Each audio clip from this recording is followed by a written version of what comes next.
All right, streaming now. I'm just gonna post to Twitter. Oh, sounds good. Sounds good? Oh yeah, we just might have a special extra guest, my dog. Oh. She was barking. I wasn't sure if I was gonna have to chastise her. My across the hall neighbors are so goddamn loud, and every time they'll knock on the door and they'll like have conversations in the hallway right outside our door. Oh, geez. Riles up my little dog, but that's okay. Oh, poor puppy. Anyway, we just might hear some like whining and attempts to throw toys at me throughout the call. It's fine. Okay. I'll ignore it. It'll be fine. Okay, just give me 2 seconds. I'm just gonna Mm-hmm. post to Twitter, and then I know we are live right now, live on the air while I post to Twitter. Very exciting. And we're back. Okay. Tweeted. Done. Perfect. Okay, so Allison, thank you so much for joining me here at Manfried the Man. Thank you so much, Caitlin. I'm excited. I'm a big fan of the comic. Oh, thank you. Yeah, the new comic Manfried Saves the Day is coming out in May this year. So that's pretty exciting. Will we have it for TCAF? Yes, although I don't have a table at TCAF this year, but we're doing another launch party like we did last year, and so I'm gonna have that's gonna be like around the time of TCAF. Mm-hmm. So yeah, that hopefully people Fantastic. can get the Manfried fill. Excellent. So what I'm working on tonight is I wanted to get some new pins made. So I had those little like Manfried lapel pins. And I've almost sold out of all of them now. I think I have like a handful left, and so I wanted to get more done, but I also wanted to do like a new design. Okay. So that's just what's kind of going to be on the screen while we're chatting. It's just me like working on this pin design. It's actually like a sticker design that I did of like a cat lifting some fish. So I'm going in and like tracing it and getting it ready to go and send off to the like pin printer. Okay, perfect. Yeah. That sounds really cute. So, Allison, why don't you tell me about yourself? I actually don't know you that well. Like, I know you through, like, Tess and Steve and some other comics people, but, like, we haven't really just, like, talked one-on-one much. Yeah, we're always at, like, karaoke or something. There's always something else going on, right? So, tell me what you're working on. So a lot of stuff right now. We're in the so for anyone who doesn't know, I'm a freelance comics editor, and I've done a bunch of work with TO Comics Press. It's based in Toronto, so I've done a couple volumes of the Toronto Comics Anthology as an editor. I also edited a book called Wayward Sisters that came out about a year ago, and right now I just helped Jason Liu edit a few pages he'll be putting up for the 5th anniversary of The Pitiful Human Lizard. Oh, cool. Which is a Toronto-based superhero comic and was the first project that like I ever edited, which is fun. Cool. I'm working on wrapping up edits on Sam Beck's Verse comic. It's a webcomic that she's published online, but we're cleaning up the dialogue before she prints it. I'm wrapping up my Frankenstein zine called Into Being, which we'll have ready for TCAF. And I'm also working on a couple of like little mini comics things that I'm hoping will be ready for TCAF, because it's my first time with a solo table this year, actually. So really? That's hoping so to have some new stuff that people can buy. Yeah, I had a TCAF table last year, but I know that they like it when you do 1 year on, 1 year off. So even though I have like the new Manfried book coming out, I figured I'd just take a year off as well. I'm also just extremely exhausted. That's completely fair. And TCAF is like, it's so much fun, but doing any convention is so tiring. Yeah. So, and having made 2 books in as many years, you like earn the time off, Exactly, I would say. Yeah. Last year was so hectic because we were we did the Manfried tour and like traveled around and like went to so many conventions, and it just was a bit too much. You guys, that was a huge tour because you guys went international, right? Yeah, we went down to the US and then we went over to England for like a few days. which was Oh my crazy. God. Yeah, that's wild. You probably like didn't even adjust to the jet lag before coming home. No, and then I like obviously like went straight back to work afterwards because I have a day job. Yippee. Yeah. And then but also at the same time I was writing Manfried Saves the Day, which is the new book coming out. So I was like touring and writing and working and everything at once, and it was pretty hectic. Yeah, So, I bet. Jeez. yeah, this year is like the year of rest. Yeah, and like very much rest that you've earned, I'm sure. And like it feels weird because like I almost feel guilty, like I should be working more and like working harder and like making more stuff, but at the same time I have to keep reminding myself like, no, you can't keep up that pace forever because you're just gonna die. Oh yeah, I think that's like the constant refrain of people in comics, right? Because there Yeah. are so few people who can just make a living on only comics. Yeah, it So seems to yeah, it's be you've got to like put in 10 times more work than any other field. yeah, it's like if I take a day off, I'm like, oh, I'm failing and I'm falling behind. Yeah. It's like such a bad mentality. Yeah, it's very it's hard to manage sometimes. Yeah. And it's tough too when it's sort of like, it can be really worn as like a badge of honor by people, like how little they're sleeping and stuff. I think that mentality is starting to shift a little bit, but there's this like sense of you have to put this like X amount of work in every day if you want to be a professional, and you have to like, you have to be this, you have to be that. Whereas I think in something like comics, there's no one thing, right? Yeah, and I think you realize like when you hit 30, you're like, oh, this isn't sustainable. Yeah, I'm seriously. too old for this shit. Also, my back hurts. And I'm tired, and these kids listen to their music too loud.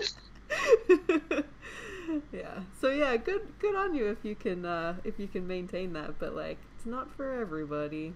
Yeah, seriously. And there's something to be said too for just having a regular, predictable paycheck and a regular, predictable set of hours and that kind of thing that you get from, working at a day job that isn't comics and is more stable. Yeah, So and I guess think like that there's you don't necessarily want to give that up. yeah, I was lucky because like as much as I do love making comics, it's never been like my full-time job. I've always like had other jobs, and I guess I've just come to like rely on the regular paycheck. I don't know if I ever could just go to working freelance now because I'm so used to this lifestyle. Yeah, I made that jump a couple years ago, left full time. I'm like working, but the thing is now, like I'm working so many hours because I'm working freelance and I have 2 part-time jobs, and it's just like balancing all of that. It's like, is this better? Working full time. I mean, I get to spend more time with my dog, so I like that Well, that's part. good. But yeah, it's you have to make your decision for your like subjective life, but it can be tough. So what, are you reading anything good right now? Any comics? It's one of those ones that like I bought a while ago and I never got around to reading it, but I'm finally reading the final volume of the Cecil Castellucci and Marley Zarcone and Kelly Fitzpatrick Shade the Changing Woman book. Oh, cool. Which is fun. Yeah. I've never read it or heard of it. So, Shade the Changing Man is a character that Steve Ditko invented in the 60s, I think. Wow. He's just this weird character that I've always found really bizarre and compelling, especially when Peter Milligan and Chris Bachalo, whose name I hope I'm saying right, did a run on the character in the 90s, and I've managed to track down some of the trades of that. I just think it's like such a... like the concept of the character is like his powers come from madness, and not necessarily in like a mental instability kind of way, although there's a degree of like love begets this kind of classical quote unquote madness, but also just like things that are like weird or warped or wrong in the world and stuff like that. And it's really bizarre, and they do so many weird things with it, but it lets the storytelling and the art and everything be really fluid and really elastic, and you can kind of do different weird things. and it's like really non-linear, so in terms of explaining a plot, it's next to impossible. It's really always like, yeah, really atmospheric, really intricate, incredible to look at art and stuff. So when was I'm that published? Fan. Last year. I just right. am behind. For some reason I was thinking it was like really old, like from the 70s or something. Yeah, the character, again, has sort of gone through different iterations. The one I'm reading right now was part of, like, DC did that, like, Young Animal line a couple years ago that, Gerard Way was kind of in charge of, and they, like, rebranded Doom Patrol and a couple of other things, too. Right. And a lot of the weird old Vertigo stuff ended up there, and I like that stuff. So I've been really slowly making my way through their comics in trades because I don't like collecting floppy comics. Right, yeah, I'm not really into that either. I don't know, I can, like, a book I can keep on my shelf, or I can take it out from the library, and then, you're going to get kind of a complete story that way. I don't know. I just, like, I don't really have the patience to keep up with trades. I really did try for a while there. I had, like, a standing order at my local comic book store, but, like, I don't know, it was always just too, like, compartmentalized, I guess, or, like... Yeah. I guess nowadays especially, we're so used to just consuming media immediately and, like, getting the whole thing in one go, so, like, that serialized kind of thing, it doesn't really do it for me anymore. Oh, that's totally understandable. See, I like a webcomic model a lot where you're getting like a page a week or a page every few days or something, because I find the difficulty with especially like superhero sort of comics is you're getting like 20 pages once a month maybe, but there's so much time between them that it's so easy to forget. Yeah. But at the same time, as a person who's worked behind the scenes in comics, I don't like advocate for any series that try to publish any more frequently than that. Right. So once a month has to be the like as frequent as it can be, I think, unless you just publish it all as a graphic novel or something. Yeah. But yeah, I think it's so easy to be like, okay, 20 pages, like they accomplished some stuff, there was a fight scene, and in a month, hopefully I will remember what happened. So I like the collections because then at least you can kind of get, like, it just feels meatier, you know? Yeah, you get the whole story in one go without distractions. And, like, reading comics is such a weird experience because you know that, like, the amount of time and work that went into it is never gonna equal the amount of time that you spend reading it. Like, Oh, absolutely. You can I can read a graphic novel in one night, whereas like getting through a novel, like a prose novel, usually it takes, at least a few days of like reading. So it's kind of this weird thing where it's like you spend a lot of money on it and you know that the artist and the author spent so much time on it, but in the end you end up spending like 20 minutes reading it. I know, and I try now to like read comics more slowly. It's something I've been kind of training myself on, but there are certain art styles it's just like not necessary. Yeah. And which like is fine, but like there are some where they're like if the page isn't that densely packed, like if it's a really action heavy page and it's like, okay, I saw the punch, saw the second punch, saw the thing explode, next page, like yeah. There's not that much to like really no like dialogue to keep you chewing over the page. Yeah, so there's some really dense manga pages and stuff I can like pour over a little bit more closely, but it really depends on the artist and stuff, and I'm always super aware of that. And especially again, like you look at webcomics where someone spent even a few hours on the page and it takes me like 30 seconds tops. That's that week's content took me 30 seconds. Like I would feel so bad, but What's your opinion of like dialogue in comics? Do you like a lot of it or do you like it to be pretty sparse?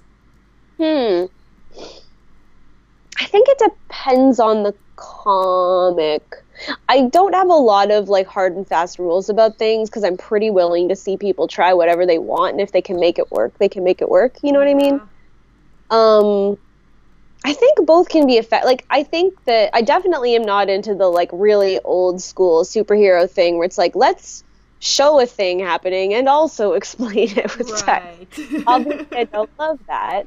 But, I mean, I think that there's a place for some purple prose if it's warranted. Again, like I mentioned Peter Milligan before, and a lot of he's a writer I really like, but a lot of his stuff gets really purpley because he was kind of the same school as your like Grant Morrison or Alan Moore or something, where it's just like, how many words can I jam in here? Lots and lots of characters talking to each other. Yeah, exactly.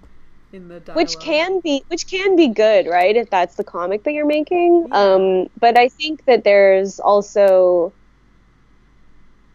it's a visual medium, right? So if you've got like an Emily Carroll or something where it's like very minimal text and it's all imagery telling the story too, I think that also has its place. Yeah. So I think it just kind of depends on the skills of the people involved as well as like the genre and stuff. Yeah. But yeah, like I'm a person who, for example, is like totally comfortable reading a comic with no sound effects, which is something that, like, again, as an editor, sometimes isn't the best. I'm editing something that should have sound effects and I'm not really thinking about them. Right. It's something I'm trying to get better at. But I can definitely think of some comics that like just really don't use them, and I like don't notice at all. I don't notice that they're missing. Yeah. Like, I get that they kind of... there if they're well integrated, but if they're not there, I'm not going to be like, what sound is this making? Yeah, like, the punch didn't land as good because it didn't say thwack, you know? I mean, like, I feel like a lot of the time when you're reading it, you're kind of imagining the sound of it anyway, so the addition of, like, sound effects, while it's really cool, it's like, if they're not in there, you can still kind of imagine what the sound is like. Yeah, and I think that there are ways that you can use them in like a really like interesting graphic way. As part, like, if you're considering the page as, you know, like, obviously the primary focus of a sound effect is some sort of communication, but sometimes you can integrate them into the art in really interesting ways. And I think that kind of stuff, like, I tend to notice if, you know, if the artist is drawing in the sound effect, like, behind the figures, or it's doing something interesting in a graphic way, like, that kind of stuff I'll notice and I'll get really excited about, but I think I'm more interested in text from that perspective, or I give it more thought in terms of, like, is that better or worse? I think I notice more for sound effects than for dialogue, which is, like, is the story, like, being communicated in the most effective way? That's like my chief concern. Right, yeah, that makes sense. Yeah, I would always forget to put in sound effects when I was like proofing the Manfried pages, so I like, especially with the second book, I made sure to go through the whole second book was like sound effect, add a sound effect, add a sound effect. Well, and I think that there's so many different again, like, the sound effects, a lot of them come from these really action heavy genres or versions of comics, you know, like, you associate them with superheroes, whereas, like, they're not super necessary in a comic where it's, or even just a scene where it's just a lot of, like, conversation. But you look at something like, again, like manga, and a lot of artists now who are influenced by manga, where the sound effects will just, like, describe things that people are doing in the scene. Which, again, isn't that's a lot of what I was using, like, things like rustling or, like, jumping. You would maybe put, like, a boink or something like that. Yeah, but it's not literal, but it kind of evokes something. Which, yeah, it's like a weird thing, but it's interesting. I'm starting to see it a little bit more, I think, in Western. Like, use the sound effect as, like, a kind of punchline for a gag? Yeah, totally. Which is kind of fun. Again, I think if you're, like, using it in an interesting way. I like that kind of stuff. I was also talking with someone recently. I really like, I'm sure lots of creators do it. I always think of Mike Mignola, but, like, using a speech balloon that only has, like, an exclamation point in it or something, or, like, ellipsis, that kind of stuff. I'm really into that. It's almost like you can see the expression that they're making, but also, like, just the addition of that little expression in the speech bubble gives it so much more. Yeah. And it's funny because, like, it's not as if they're making a sound, but it's so evocative, and you know exactly, like, what it's communicating in, like, a really interesting way.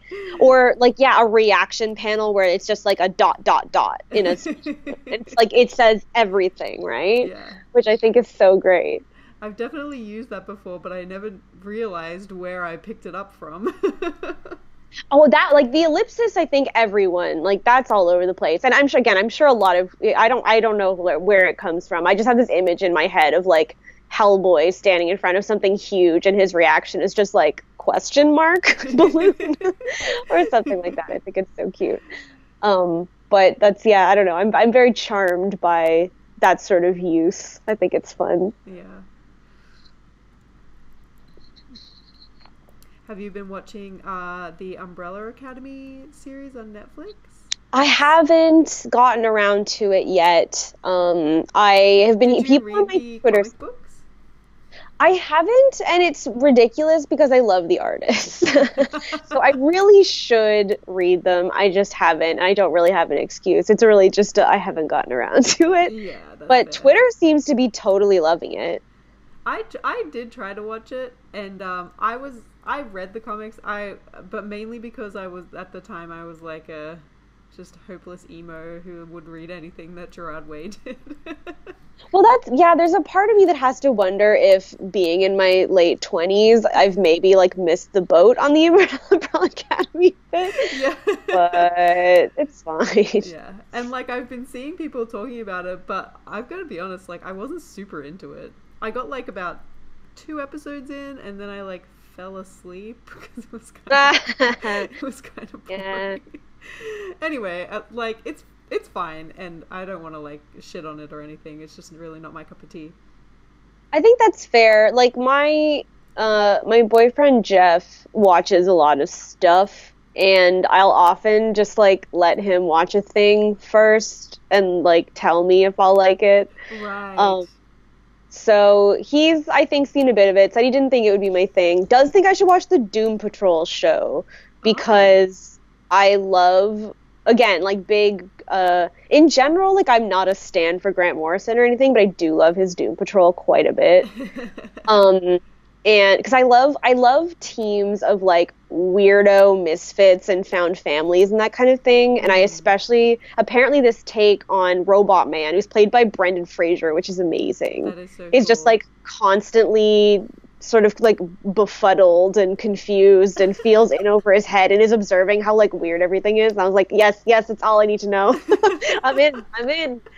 So I'm hoping I'll be able to check out. I'm hoping that one will come on Netflix eventually because like I actually do really want to see that one. But Is that like I'm behind. Is that a recent series or? Yeah, like I think there's like 2 or 3 episodes out. Really, it's like on the DC streaming service. I did not even know they had a streaming service. I didn't until I asked where I could watch Doom Patrol. And I was also, like, oh, okay, I didn't well, realize that Brendan Fraser was like still making things, so that's cool. Yeah, he had a bit of a resurgence a couple years. He was on some, I want to say it was a legal show or something. I don't remember. I didn't watch it. But he is like around and doing his thing, which is good. Because he kind of dropped off there after like, I don't know, The Mummy, I guess. Yeah, he was really popular in the 90s. I think he went through some personal stuff. I remember there was a GQ article, like a profile on him. I think it was GQ, like last year or the year before, that showed that he'd like gone through some personal stuff, which was like part of the reason he'd kind of been away from acting for a while. Right. And yeah, he's back at it, and he's the voice of Cliff Steele, Robot Man, and I hear he's doing a great job. So I'm very excited to check that out. Nice. Yeah, I think I'm really bad keeping up with stuff. I think the reason that I'm like kind of a bit lukewarm on Umbrella Academy is because to me it feels like kind of childish, like but only because I kind of associate it with being, I don't know, like early 20s and like, I don't know. To me it just feels like, oh, this is what like it feels like it's something a teenager would make. Well, I totally understand that feeling. Like, I can't say specifically to that show or comic because I don't know it, but like, there's definitely that sense of like things that a 17-year-old thinks is edgy or cool. I feel that way about Castlevania on Netflix, Right. which everyone seen that one, but well, I don't know. I never watched the second season. right. But I didn't care for the first one much. Like, my Twitter feed was obsessed with it. And, like, it's got a very good aesthetic. I'm extremely into, like, anime Dracula. The look of it is, like, great. Were you really into Vampire Hunter D? No, I in theory yes, but I wasn't exposed to it when I was in that like primo age for it, Right. you know. I watched the 90s Hellsing for the first time last year when I was like in a mood for excess. And I, again, just like the aesthetic of it was like hell yeah, hell yeah. So like yeah, I'm like big into so that's the thing too. Part of the reason I haven't watched Umbrella Academy is because like I pretty much am watching everything on Crunchyroll right now, but I also am very new to manga and anime. Oh, Right now I really? just like yeah, like it was like a year ago I finally actually started getting into it because it was like when I was a kid I didn't like have friends who were really into it. You know, everyone liked Sailor Moon and Pokemon and stuff like that, like Digimon, Right, but card you didn't have captors. any like hardcore weeaboo friends to like. I didn't, yeah, not like until I was an adult. I think I did for 1 year when I was like in grade 9, Right. but they like in retrospect, I think they were mostly into shonen stuff that just didn't really look appealing to me. If Yeah. they're like, "Oh, being a weeaboo means liking Yu-Gi-Oh." Well, then no, No, thank you. yeah, that's okay. But then, you know, when I started editing comics, I started to realize that it was just this sort of foundation, like a cultural literacy thing almost, where like our whole generation had at least some exposure to manga when they were growing up Hmm. or anime, and how it like seriously influences the way we tell stories and the kinds of stories that we're telling, I think. And Definitely. so I started to be like, man, I really need to catch up on this because I have no idea. What are you So I watching like, now? What's your fave so far? oh God, I couldn't pick one. Like it's been over a year now, so picking one in that much time is not easy. I really this time last year I was really into The Ancient Magus Bride, Oh my which god, is me like too! Yes, I so loved that good. series. I'm so obsessed with it. Oh my God, it's And so then, good. like, I was trying to explain it to somebody, and I was like, yeah, it's like this 16-year-old girl, and she has this, like, she's kind of a slave, I guess, to this But guy she's who's, like, not. Yeah. this guy who's, like, ancient, but he's not, like, old, you know, he has the heart of a child. Yeah, so it's like totally fine that I want them to smooch. Yeah, it's can I okay, this is sort of inside baseball for anyone listening, but I was at our friend Tessa's place recently and Ancient Mage's Bride came up. She'd been reading the manga, never watched the anime. And she was saying that she got bored of it after a while, and because she Oh no. specifically she said that she didn't like or trust the dog character Right. because she thought he was going to be like a third wheel or was going to take the main character away from the Magus guy. And I was Yeah. like, how dare you say that about my good son? And I like made her watch a few episodes of the anime. Is she totally into it now, though? She was like, okay, yeah, you're right, he's adorable. I Also, didn't it even has like a need her to be banging into it. soundtrack. It does. It so does. I love it. That first theme song rocks. It's Yes. so good. It's so good. I was like, there was a period of time where I was just listening to that soundtrack on repeat at work. It's so soothing. Yeah, I've actually been while I've been working recently have been listening to so many like anime score soundtracks because they're Hmm. so good for just like background working sound. Yeah, Studio Ghibli ones are like perfect for that kind of thing. Oh, so motivational, Yeah. right? There's Oh, one like there's one Howl's Moving Castle video. I think it's like 2 hours of orchestral Howl's Moving Castle soundtrack or something like that, and it's very very good to work to. Highly I will, you know recommend. what? I'm gonna give that a try tomorrow. That's one I wish I could give as a gift to myself when I was 14. How much I would have adored Howl's Moving Castle. Yeah, I actually I just rewatched really it last weekend. it's like it's so weird, and as an adult watching it and as an editor watching it I was like, what the fuck is going on? Yeah. Am I allowed to swear? I'm realizing I should have asked that earlier. um but it's like the plot is nonsensical, but it's so emotional. Yeah, just like rewatching it because I have a lot of strong feelings about it because it was one of the first Miyazaki movies that I ever saw. So Spirited Away was the first one, and then Howl's Moving Castle, and like, you know, like there's always like the first one that just really imprints on your brain. Oh, and yeah. so like I always just have this really nostalgic feeling about Howl's Moving Castle, but then when I rewatched it the other day, I was noticing like how the story just like jumps from thing to thing with like no like in between. Yeah, not at all. I remember messaging some friends and being like, why did this, like, did I miss something? Why did this happen? Why did that happen? Like, I remember just being baffled by it, because that was one I didn't see until last year. I think I would have been in love with Wizard Howl when I was 14. Definitely. Especially with the black hair. Yeah. But yeah, I don't know though. It's such a good example of something where it's like, just throw logic out the window and just like follow all of the feelings. That's all you need. That's all that's important. I'm actually going to see Spirited Away at the IMAX theater at Ontario Place. It's gonna be so nice. Yeah, you should totally get tickets to it, by the way. I'm like telling everyone. No, I know. I have to look up. I think I might have work the night that it's happening, but it's on like it's on for a couple. Oh, it's nights. over a weekend, right?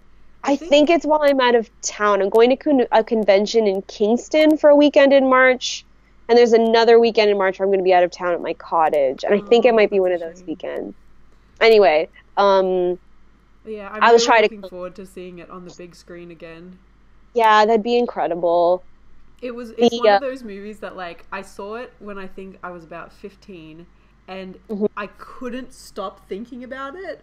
Like, I would, like, dream about it, and, like, all day at school, I'd just be, like, thinking about it, and to the point where, like, I had to go and see it a second time, because I was like, did that movie actually happen? Did I dream that? What is going on here? Oh, it's so good. See, I joke, I mentioned I had these weeaboo friends when I was in grade 9, and at Halloween that year, we had a double bill where we watched The Shining and then we watched Spirited Away. Oh, nice. That's a good combo. It was. And so, like, I had always been interested in horror and spooky stuff, but I was also really easily frightened when I was younger. It wasn't until I was, like, 13, 14, where I started to kind of be the one, and like if I was at like a slumber party or something, I'd start being the one that was like, oh, ha ha ha, I'm gonna put on a brave face so no everyone else doesn't feel so scared. Right. Then I saw The Shining, and I was just like, it like exploded my brain, and I became obsessed with Stephen King for the next 3 years. And then because they put Spirited Away on after, and I was sleepy, I fell asleep partway through. And it wasn't until I watched it again last year that I was like, oh, I don't think I saw the end of this. Like, I didn't remember the last, like, 15 minutes of it at all. And I was like, oh, it's possible, like, I didn't watch all of this movie. And it's not that I didn't like it, but I just was, like, so thoroughly bowled over by The Shining that night that, like, Spirited Away, while I enjoyed it, didn't leave as strong an impression. Yeah, but I'm like, what would my life have been like? Well, what would it have been if we'd watched them in the other order? You know what I mean? Yeah. Because that was my second Miyazaki. My first was Totoro, which my brother and I saw at a neighbor's place or something, and our parents were completely baffled as to why we loved it so much. We were both so obsessed with it that we demanded that they buy a copy for us. That's so cool. But it's the same thing where no Miyazaki movie will ever top that for me, because I have such strong feelings about it from when I was a kid. Yeah, I feel like everybody has like the first one that they watch, and that one is their favorite. Yeah. Like, so many people, either Totoro or Princess Mononoke was like the first one that they ever watched, and they're like, that's the best one. Yeah.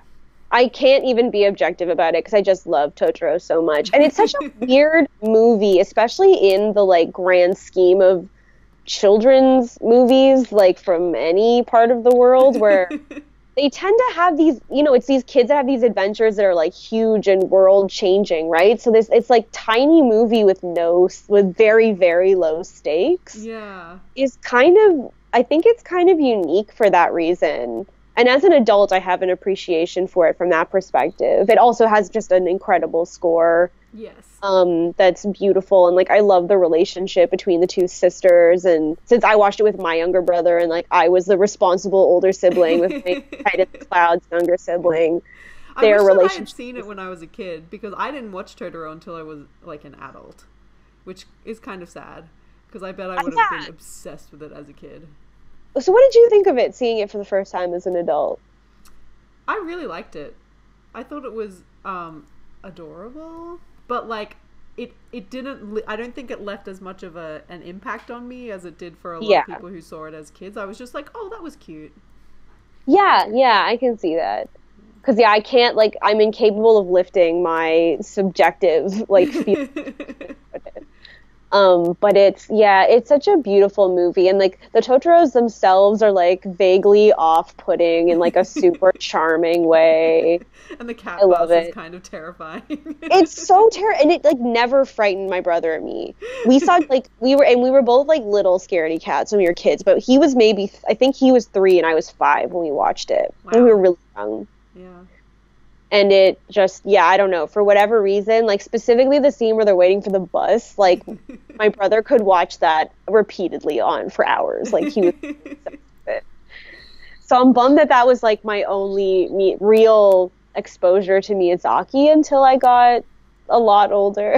Yeah. And as they say, I think I really liked what I saw of Spirited Away, and I really didn't realize that I hadn't finished the movie until I rewatched it. And again, it was just like the end of it. I just had no memory of it all. Okay, but have you watched Kiki's Delivery Service? I am ashamed to say that I have not yet. I want to. That seems adorable. Yeah, I watched it I went through a phase where I just like sat down and watched every single Miyazaki movie like back to back. Good. Kiki's Delivery Service, I was like, that's good. It's a good movie. I rewatched it a few months ago, and I was bawling my eyes out at the end. Oh, no. Okay. It's so, like, there's one scene in particular that's so heart-wrenching, and, like, I don't know if it's, like, I have a new perspective on it now as, like, an adult. And I think it's also because I read this article online that was talking about how Kiki's Delivery Service is, like, it's kind of like a metaphor for like the way that our generation, I guess, tends to like work ourselves to the point of exhaustion, which is what we were talking about before. So if you keep that in mind as you're watching it, it's very, very distressing. Oh God. Okay. Thank you for the warning. But also just like a really good movie. Yeah, I should watch it. The last Miyazaki movie I think that I watched, like that I hadn't already seen, was Porco Rosso.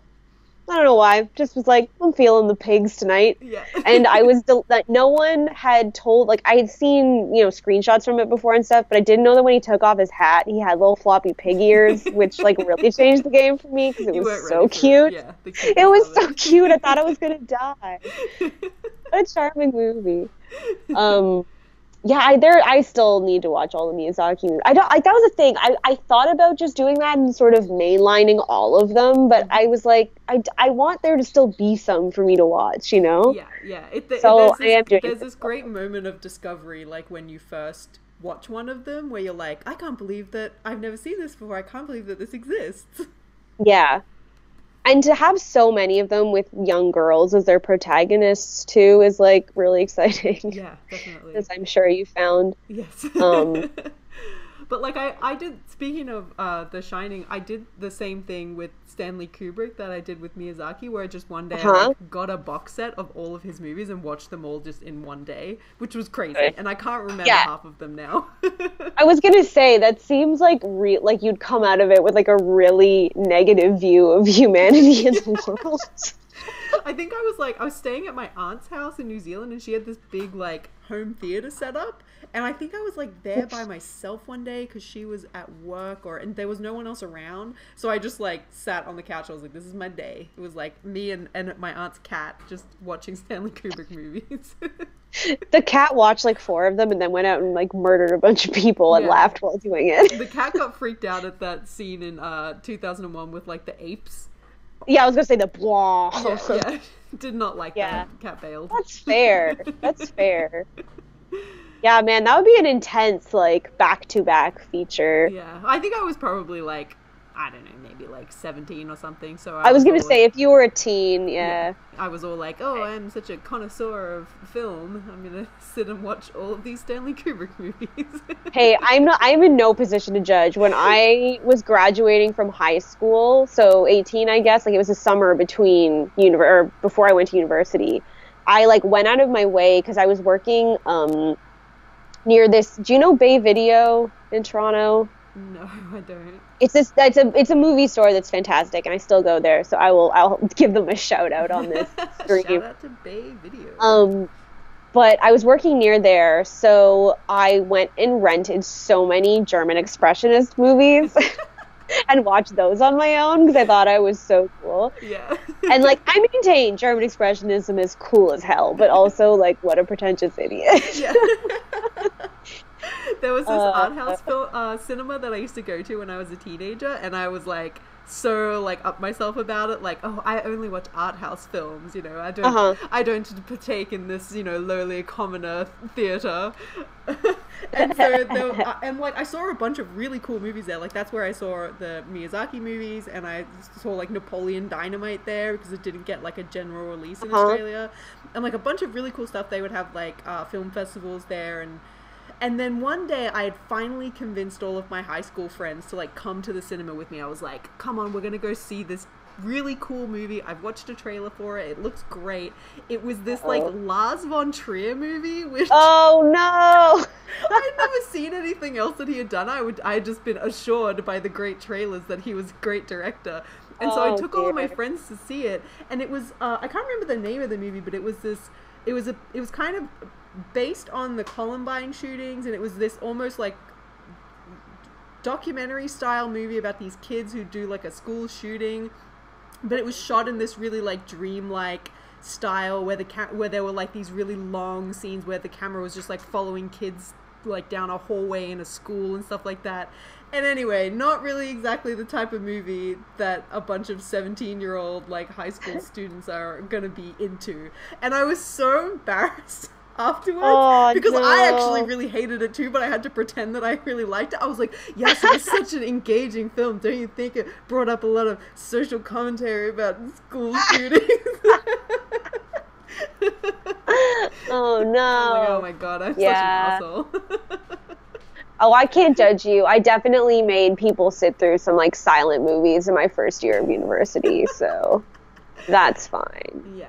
We all do it. Whatever, you know, I think like, you know, there's a degree of pretension, but like, yeah, it's sometimes like you seeing Miyazaki and whatever, like you do get also exposed to some really cool stuff, and like I admit there are some like silent and like old German movies I still think are really cool and I would still watch again. It's more just like, yeah, the like attitude around it that's so embarrassing now, but I don't really regret it, because like I remember too my friend who at the time we were friends, now we're roommates, she and I on like Friday nights after work would watch movies, and like I would rent them from this movie store. She would get them through like the U of T library or something. And we had like, I remember we watched Doctor Strangelove together, and we watched a few like more sort of, you know, quote unquote art house movies, which I know we watched Citizen Kane like on a Friday night after work, like Jesus. But it all died because she rented Tartakovsky's Stalker, which, like, I'm sure is a very well-respected film by people who know film, but we were like, that is the most boring shit I've ever seen. And I'm, like, comfortable enough with myself now to be able to say, yeah, I do like some art house films. Some of them are bad, though, even if the internet says otherwise. Or at least if they're not, like, quote-unquote bad, then I think they're boring. Oh, my God, we watched some Ingmar Bergman movies, too, like... Some of it was good, but yeah, like, I don't know, man. Now I'm like, oh, cool. It's a, like, YouTube-only shoujo anime about a baking school. I'm gonna watch all of this. I'm more comfortable with myself now. Yeah, it's okay to like trash. Yeah. Sometimes you just need trash. Sometimes I'll see, like, a character design from something, especially if it's a comic or an anime or something, that just is, like, either like so bad it's good, or we'll just be like, that looks like the kind of like trashy guy with a heart of gold character that I love, so I'm gonna read this no matter how bad it is. Yes, 100%. It's like a much more satisfying way to consume media, I think, than that, like, yeah, try like punishing yourself with this stuff that you've been told is important or whatever. Yeah, and like you get to the point in your life where you're like, who made up these rules about what's good and what's not good? Like, yeah, I'll frequently like look at something and be like, oh, I shouldn't, I'll watch this other thing, or I should be reading this instead of that and whatever. But it's always like who am I, like, what do I have to prove and to whom? Yeah, who am I trying to please here? Like, who are the gods that made up the literature, and like what's a good book and what's a bad book, or what's a good movie and what's a bad movie? And like, who's watching me watch the bad movie, Like, it's just, that's what I keep coming back to. It's like, someone's gonna, it's embarrassing, but it's like, why? Yeah, like, why do you care what I'm watching? Yeah. But I think the comics community people are a lot more like, unless you're watching something that's like aggressively, like offensive to someone, or like, if it's the kind of thing that's like hurtful to people for like genuine reasons, and that's kind of different. But it's just like, yeah, the quality of this is dumb or bad or whatever. I think we're like, comics people are pretty okay with everyone liking what they like a lot of the time. Yeah, there's a lot of good eggs. Yeah, there's a lot of freedom now. It's definitely a lot less like stuffy, because I even remember like back in the day, I used to be in a punk band, and like there was so many rules about the kind of music that you're allowed to listen to, and I was like, well, that's not very like anarchist of you. Yeah, exactly. Like telling me what I am and am not allowed to listen to, or what I am not allowed to like. Yeah, that's it super was just weird. very restrictive, which you don't really associate with like punk, but you would be surprised. Yeah, I can see that though. Yeah. What'd you play in the punk band? I played bass guitar. Oh, that's so cool. Yeah. Was this in Canada or? No, this was back in Australia. This was like many years ago.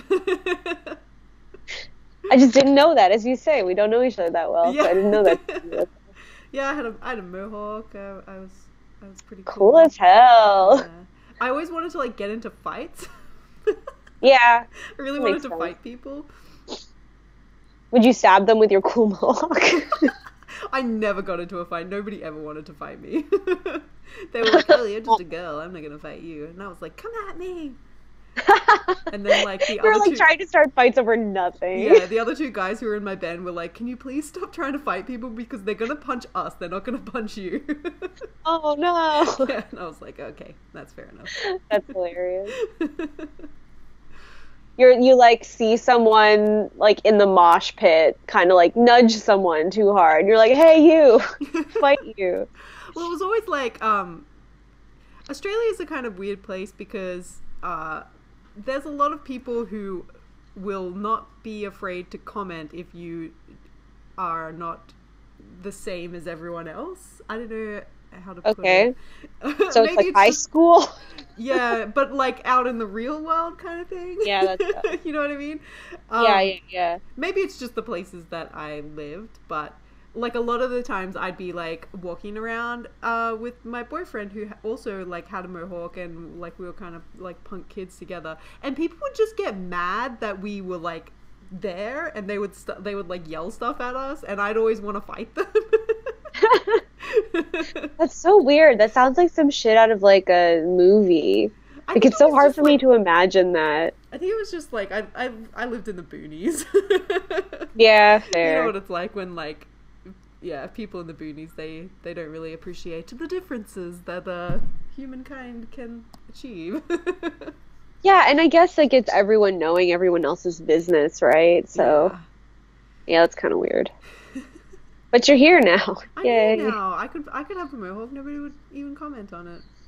But yeah, I've seen weirder shit on the subway. About it. Do you live in or do you work in the kind of place where they would be okay with it? 100%. Do you think your boss would get mad if you had a pink mohawk? No, I think he would respect me even more. That's good. That's where you want to be. I hope he's not listening to this podcast. Fingers me even more than he currently does. Which either means he respects you a lot or very little now, depending on context. Could go either way, yeah. That's fair. Yeah. I worked at a theme park when I was a teenager, I remember, and they had like really strict rules about how you were allowed to look, which was ridiculous. Yeah, I worked at a grocery store all the way through like high school and university, and I had like all my piercings and stuff, and so I'd have to take them out whenever I went into work at the fruit and vegetable part of the grocery store. So that kind of sucked. But they never made me change my hair. I always had like crazy dyed hair, and they were for some reason fine with that. They just wouldn't let me wear my piercings. Yeah, this place had a no piercing, no unnatural hair colors rule. It's like, okay, fine, I guess. No visible tattoos was a thing too. Yes, yeah. I think all that's becoming more normal, though. It's so weird now to think about like a workplace not allowing people to have tattoos, because so many people just have tattoos now, and respectable people too, you know, grown-ups. Yeah, seriously, it seems so weird to me to imagine. And like what, like unless it's gang signs or something, like like even if they do have a tattoo, like what is it that you think this represents or suggests about their moral character? You know, I don't know. I've always found that really bizarre. Yeah, I remember like being a kid. I don't actually have any tattoos myself, but like there was always this thing where it's like, oh, you only get a tattoo if you like don't want to have a career. Yeah. Oh yeah. My mom, I think, to a degree, still feels that way a little bit. Like I got one, like an easily coverable one on my back, and she was like, about You'll it. never get a and like proper job now. Well, yeah, like she wouldn't say anything, but there's this part of her that was like, it's not for respectable people, I think. But like she also has never said anything about it, which is good. Yeah. But yeah, I think that mentality isn't quite dead yet. But I know, like, she for years was sort of like weird that I wanted to get my nose pierced. So when I finally did, it took people in my office, because I was working as a receptionist at a bank at the time, and people like a week later were like, "Have you always had your nose pierced?" And I was like, "No, it's new." But no one noticed because it's so small and it's just like normal now. I don't know. It's totally normal now, which is cool. Yeah, exactly. It's one of those things I can't imagine why people would think it has anything to do with your like ability to do a job. Having a small piece of metal on your face somewhere. I don't know. Yeah. It's just like, it seems like something that your grandpa would be mad about. Yeah. So I waited till they were all dead before I started getting piercings. Did you ever read, there was this article going around online, and it was like this woman who had written like an open letter to my son who has a tattoo, and it was like this whole thing about how she couldn't like say it to his face, but it was like kind of spitting on her because she had spent all of 9 months gestating him, and he was disrespecting all of the hard work that she put in to birthing him by getting a tattoo on his body. Ew, what? That's so funny. What the hell? It was like the ramblings of a psychopath. Man, that's wild.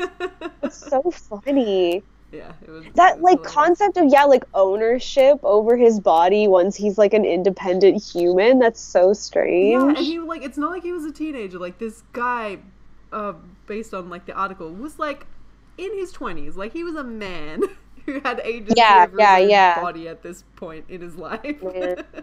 That's so funny. Yeah, I don't know. I guess again, once these things are sort of like ingrained in the public unconsciousness, it's sort of hard to dig out. Weird. Would you ever get a tattoo, do you think? I don't know. Like there have been many opportunities for me to get them, but I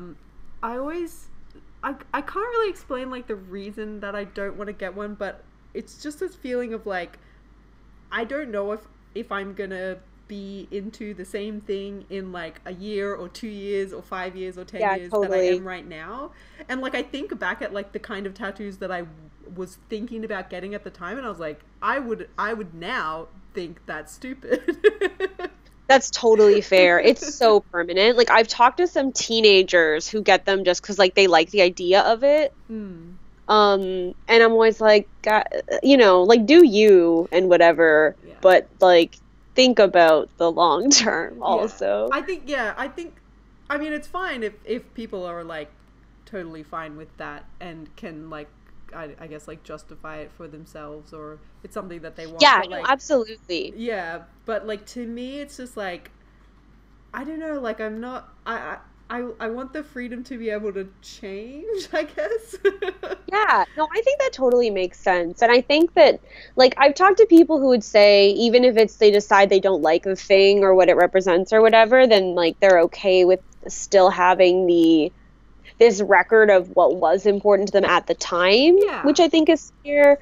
And some people, like, genuinely are just, like, they like the aesthetic of it, which, again, is, like, totally valid for your own thing. Yeah, like, I think if I ever was gonna get a tattoo, it would be something just purely aesthetic and not something that I would say, like, defines me as a person. I think that's mainly the thing, is that, like, a lot of the time, like, tattoos are thought of as, like, oh, it's something that, like, defines you. But I'm like, nah, man, because in, like, 2 years, I'm going to be totally different. Yeah. When I decided, I was like, okay, I'm going to wait, like, a year, and if I still want this, I'll do it. Yeah. So I did wait almost a full calendar year before committing to it, because mine's pretty big. Oh, yeah. And I was like, I don't want something, it's like I've got like a thing from Lord of the Rings on the back of my shoulder, but it's not small. It's the White Tree of Gondor. Oh, that's cool. Yeah, I was like, I've been obsessed with Lord of the Rings since I was 10.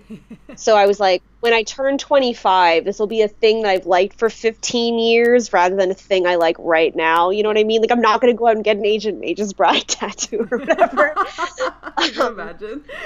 Yeah. I'm just gonna get like a shippy fan art all down like one of my thighs. That's OTP. Yeah, exactly. But yeah, I was confident enough with it because I was like, this is a thing that has sort of stuck with me through a lot of life change, you know. The tree itself, I just think is very pretty. It's very aesthetic. It's not like words or something that can change. Yeah. And yeah, like, I like kind of what it represents, like, within the story and within Tolkien's lore and all that nonsense as well. But it was like, yeah, it's something that's pretty. It's in a place where I can choose to show it off if I want to, but it's very easy to cover. Yeah. If I'm wearing, like, a sort of normal tank top, a lot of the time you can just kind of see 2 stars peeking out, which is cute, you know.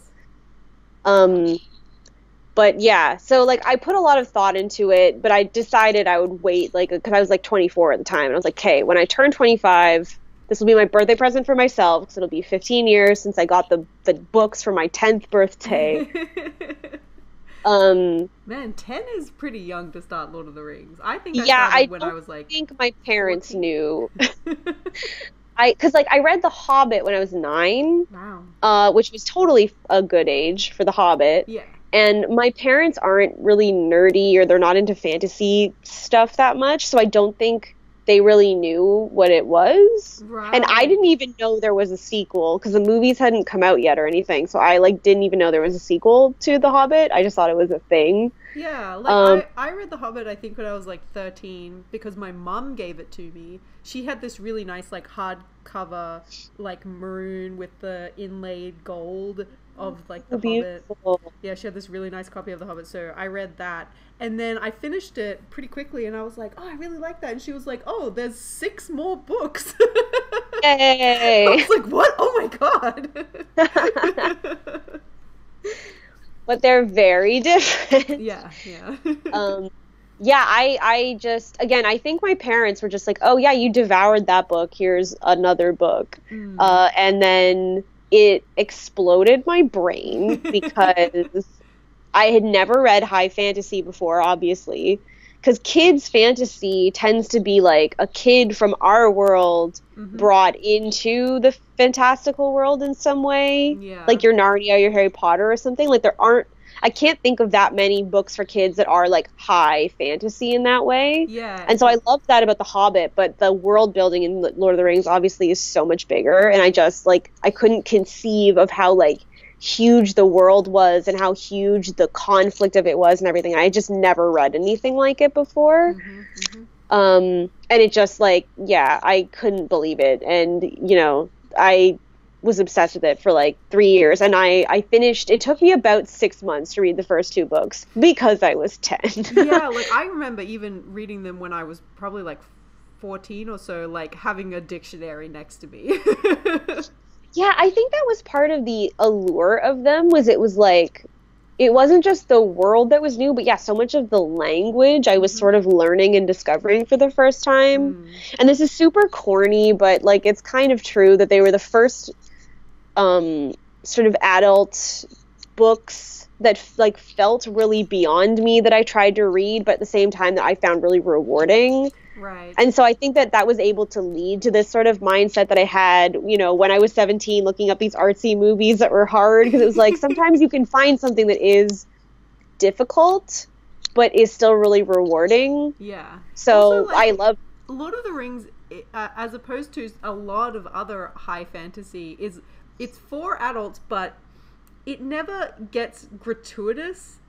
Like, Absolutely. I remember after reading Lord of the Rings, I like devoured a bunch of high fantasy, and so often it would be like, there would be gratuitous sex scenes, or there would be like really gratuitous violence in them. So like Lord of the Rings is such a good starting point, especially for like younger minds, because it never gets gory. Well, I think that's like, because so much now, obviously it was so foundational to the genre, but now it's like, to be interesting or to be intelligent or to be perceived as such, at least, you have to be seen as more like cynical. Like, I think that's in any genre, there's this sense, especially among like dudes, that cynicism equals intelligence, you know? And so I think that Tolkien's work is so filled with hope and so driven by hope that even when he's writing these stories about, you know, the men of Numenor ruining their own existences, there's still this like hope that things will get better again, and things will, even if they're not perfect, like you'll be able to find something resembling peace. Yeah. And it won't be perfect, but like, you know, you'll keep going. And I think that sense is really pervasive in his work. And I think that other high fantasy always makes a story about Aragorn. And I don't think I've never read, at least personally, any other high fantasy that could match the Hobbits. Like, that could have characters that were that relatable and that believably, I don't know, small almost. Like, there always has to be this sense of the, like, chosen one or the whatever. Like, these were just these, like, ordinary little dudes doing their best, and it's so good and so inspiring.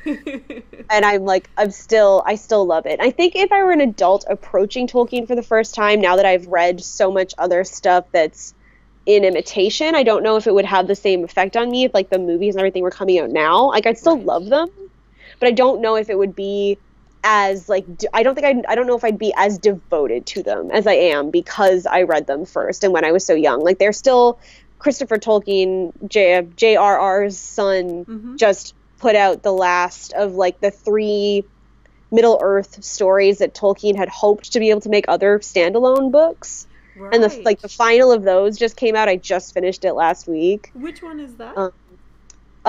This one was The Fall of Gondolin. Okay.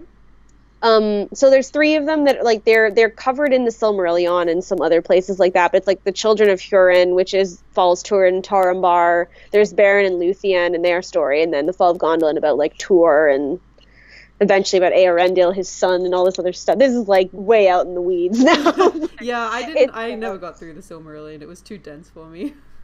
That's fair. I literally had to read it twice before I was like, okay, I feel like I have a handle on this. I think I know what everyone's name is now. I definitely don't. I still but what's cool about these ones, if you're like into it,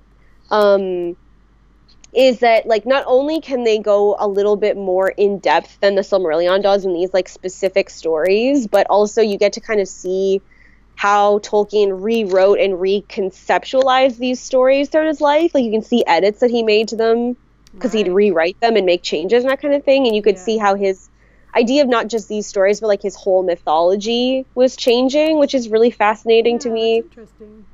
But they're also the 3 that, like, because he wanted to write them as standalones, they're about like people rather than, I think, especially like the opening books of the Silmarillion are a mythology. Like it's like Yeah. reading the Bible. Yeah. Um, I think that's which can why be I interesting couldn't but get hard. through it, because I was like, this reads too much like the Bible. No, totally. And I always recommend it with caveats. Yeah. But I also think there's like parts of it that are really worth reading. Like Baron and Luthien, which is like the love story. Like his gravestone says Baron and his wife says Luthien, and she's supposed to have been like inspired by his wife, and Oh, wow. they're the sort of proto Arwen and Aragorn. Right. So theirs is like the ultimate romance in Tolkien, really. And they're really like Luthien gets a lot more agency than a lot of other female characters in his stuff do. Right. She gets to do like she's still very much like put up on a pedestal, but she gets to do some other stuff, and That's like good. it's for me really worth reading all these weird all this other stuff, because yeah, you do get to see some other like female characters and stuff, and they're smaller roles, but there are some who are like act like they're trash bags and stuff, and they're like complicated, and they aren't just like perfect elf maiden who sang and Yeah. whatever. Which is fun. So Do you anyway, think- I could talk about Tolkien forever. Are you going to see the Tolkien biopic? Yes. You are? I don't think it's gonna be good, but I'm gonna see it.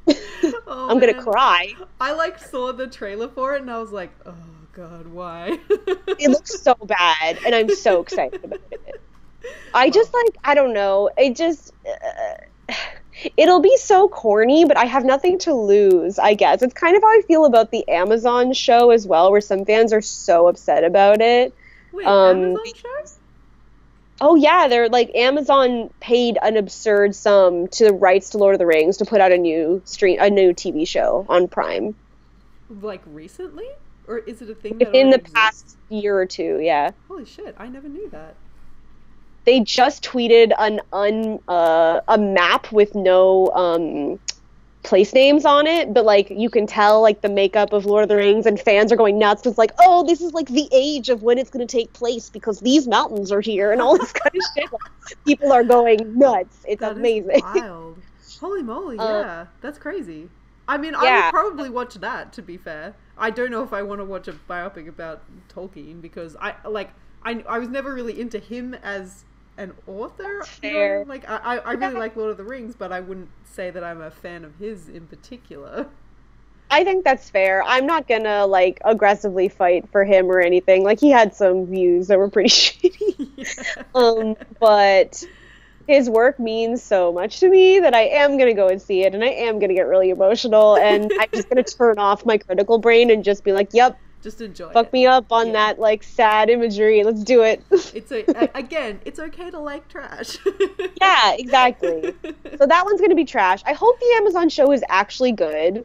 Yeah, I mean, I guess it Still could don't go know either exactly way. what it's gonna be, And, but like, I wonder if they'll be building on the sort of aesthetic that was established in the movies, or if they're going to kind of go for a different thing altogether. yeah, that's one of my big questions, because I would really love to see an interpretation of that world that doesn't rely on Alan Lee's illustrations, which are beautiful, but like, let's try something else.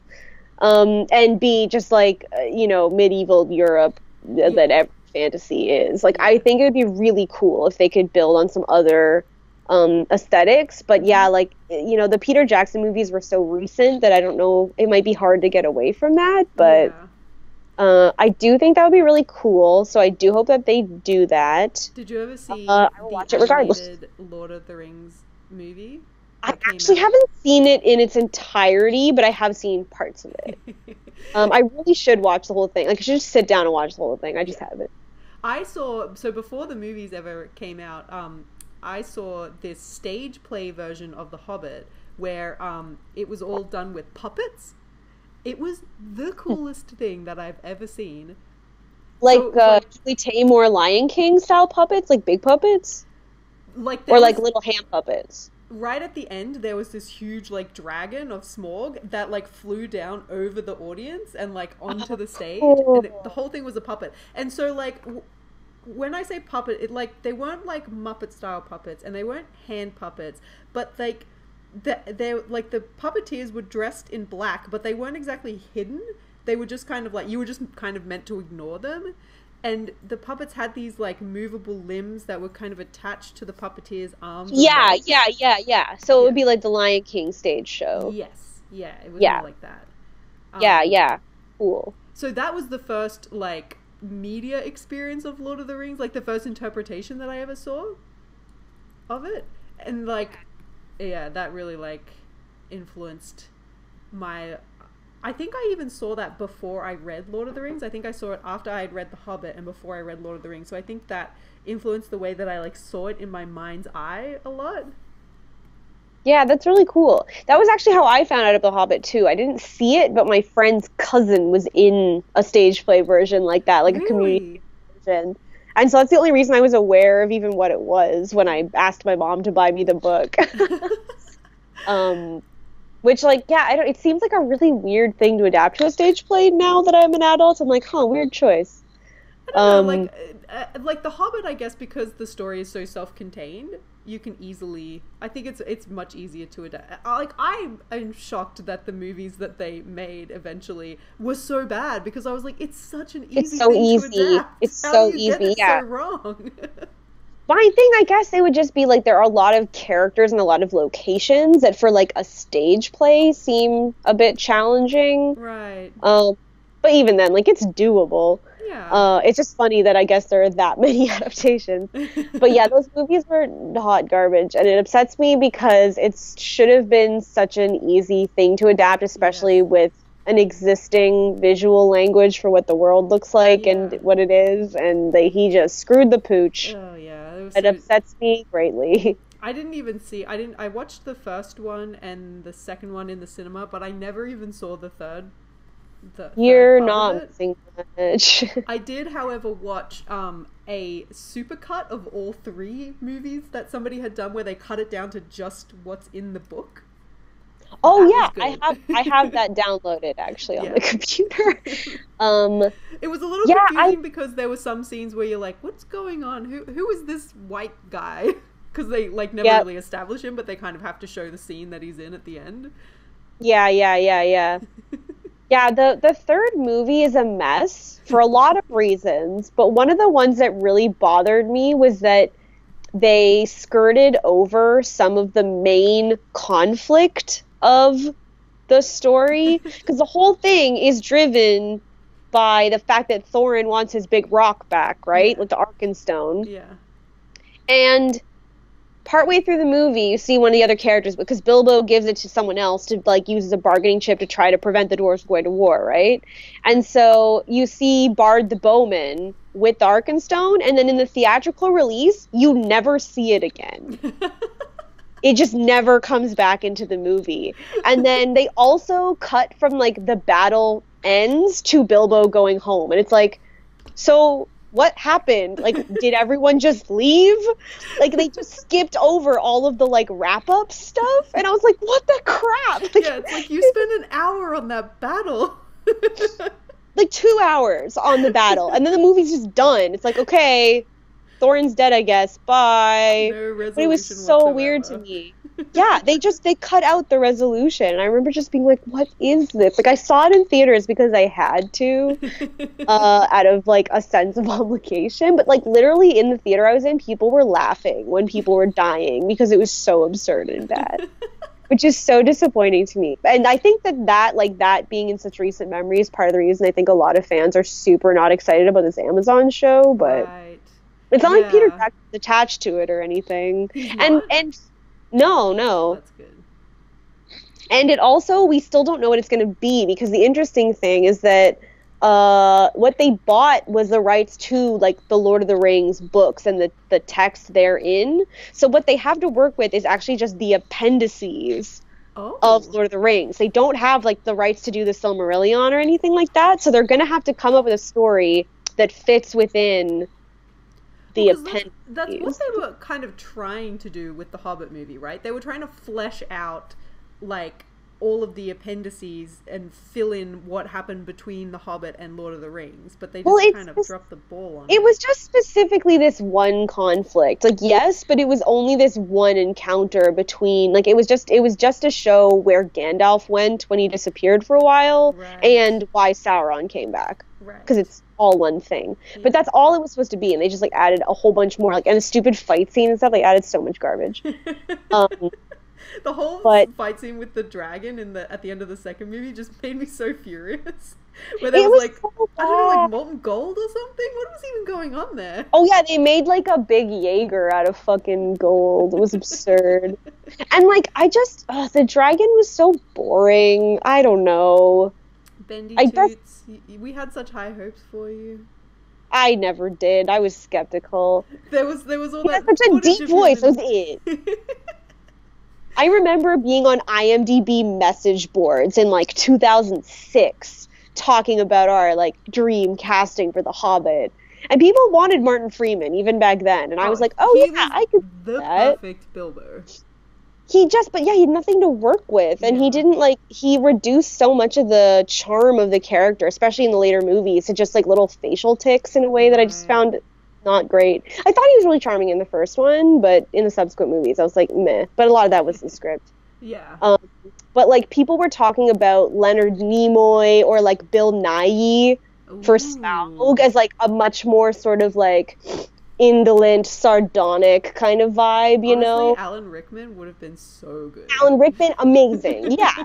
Like someone with a sense of humor, but they played it so straight. And I thought that was such a boring direction to take that character. Because again, like, I actually liked the first movie. I understand why people didn't, and I'm not about to like defend it and say it was a good movie or anything like that, but I thought it did a pretty decent job of taking the seriousness and the grandeur of Jackson's movies and kind of like melding that with the goofiness of the book, because it's totally very different from Lord of the Rings, right? Yeah. So like I understand there's like a bit of a challenge there to match those two tones. I thought it did a pretty decent job. Like we still got the singing, and that song that they sing, the Misty Mountain song, is still like such a banging tune. I was so excited when I heard that song because I was like, are they gonna do all of the songs in the book? Yeah. Yeah, unfortunately, that was the only one. Well, they did that. They did the Smash the Plates song. That's right. Which was cute as hell also. Yeah. So I loved that. And like all this shit with the dwarves bantering was so good. And I loved the goblins too. They were like, they felt like Jim Henson creations. They were so effective. That's right. And I thought all that was so fun. But then the next movies just went like gray, dark, high fantasy, no fun anymore. And then the dwarves got sidelined. They had that amazing Misty Mountains tune.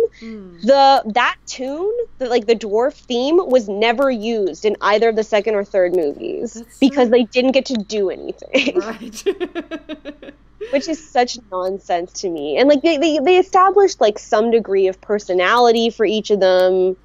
Obviously not all on equal terms, but like you got a sense of them as like individuals rather than being this kind of mass like they are in the novel. Yeah, it's definitely hard to keep track of who's who in the novel because you're like, I can't remember. But I thought they did a good job of finding like, especially like the brothers and stuff. Like you kind of get a sense of them as like little family units and things like that. Which I thought was really cute and really effective, but then the second and third movies just sucked, and it was so disappointing. And I just don't understand what wrong, because I think like you could have had 3 like mediocre but enjoyable movies, you know, or you could have had 2 at most. It would have been fine. Did you ever watch that Lindsay Ellis YouTube series about? I have it in my favorites. I haven't like been able to make myself watch it because it would either make me very angry or very sad. I know both, trust me. Yeah, I just haven't been in like a headspace where I'm like, yeah, this is what I want to spend the next hour watching. But I do have them in my like watch later YouTube queue. Yeah, one day when you're feeling particularly masochistic, you should definitely watch it. Yeah, when I'm like filled with righteous fury about Tolkien stuff. Maybe when the new show comes out, if it's either really good or really bad, I'll like go on a bender. Yeah. It's also just really fascinating because she gets into a lot of the politics of New Zealand which played a lot into the movies, and it's Yeah. very fascinating. You had an uncle who worked on the movies, right? Yeah. My uncle worked on the Lord of the Rings movies. He was the production designer, but he didn't work on the Hobbit movies. By that time, he had kind of, I think he was just kind of done with Lord of the Rings, and he was like, I don't want to be part of this. Yeah, fair. Yeah. And yeah, I think you were telling me about that, but I think he also was concerned about some of the like ethics of the ways that laws were being enacted, specifically so that they could like get around rules or something, I think right? a lot of that stuff kind of started happening after the first movie, but don't quote me on that. I'm not sure exactly when all of that started, but I feel like it was like after the first movie had come out, and then there was people trying to unionize, like actors in New Zealand or like film crew were trying to unionize, and then the government got involved because it was going to hurt the production of the movies, and it was just a big mess. Yeah, that's really like it's really interesting, but it's such a bummer, and I have a hard time. Like, I don't know if I want to put myself through this. We'll see. One day, I will become educated. Anyway, we've been talking for a while now. I think I'm almost finished my project that I was working on. I'm gonna check the chat and see if we should give shout outs to people who are watching. Let me see. Oh yeah, do they have any questions about like this really all over the place conversation we've been having? That we've the last half an hour has been like Tolkien chat, but if anybody in the that's chat just has any like questions... how I do. There's certain things where once I get started, it's like really hard for me to stop. If you get me started about Tolkien, if you get me started about like Frankenstein, I can't stop. I'm sorry. So Jessie Craw says, thank you for all of your education about what artists go through and how hard you work. The pages at the end of Manfried the Man taught me so much about your hard work. You guys are amazing. Thank you, Jessie. Jessie? I think I'm saying that right. And then artists work extremely hard, yes. So that shout out is very needed. Also, like the second Manfried book, I was like burning out. I was like an asteroid, like in just burning up in the atmosphere, like while I was making that book. So there's this whole like B plot in it about Steve, the main cat character, like burning out as well, because I was just like, I have to get this out of me somehow. Yeah, seriously, burnout is real. Yeah, so the second book is very like very much just me going like, how do I deal with this? How do I like work 2 jobs at the same time? I'm so tired all of the time. Yeah, I get that. Yeah. Well, anyway, yeah, I think we could probably wrap it up. Thank you so much for chatting with me for so long, Allison. It was really nice. My pleasure. It was really nice. Get to know you better, and I'm sure I'll see you again at karaoke soon. Oh, absolutely. Yeah, my dog also just wandered in here to make it clear that it's time to end the call. So yeah.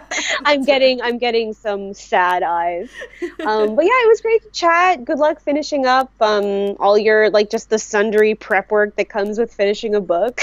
Yeah. I know that when the book is done, it's not like actually done. Yeah. And I hope that I'm excited about the launch party. Yes, definitely send out deets so everyone can come out to that. That'll be great. I will, yeah. We're still in the process of organizing it, but we have some pretty big dreams for it right now. Oh, great. I'm excited. Steve wants to make like a Manfried themed cafe, like kind of like how they do. Yeah, that sounds right. That sounds like something he would want to do. Well, thanks for volunteering your time. Yeah, hey, if you want to do it. But yeah, we're gonna have like another art show with like artwork from the comic book for sale, and it will probably work with the Toronto Cat Rescue like we did last year to like do some like donations and stuff. That's great. Yeah, I think that's fantastic. Anyway, yeah, it's getting late, so I think I'm ready to pack it in. Yeah, thank you so much again, and I hope that you have a great week. Try to avoid that burnout in the lead up to CCAF. Yeah, I will. You too. Yeah, thank you. Trying my best. It was nice. But we'll talk soon. Bye. Bye.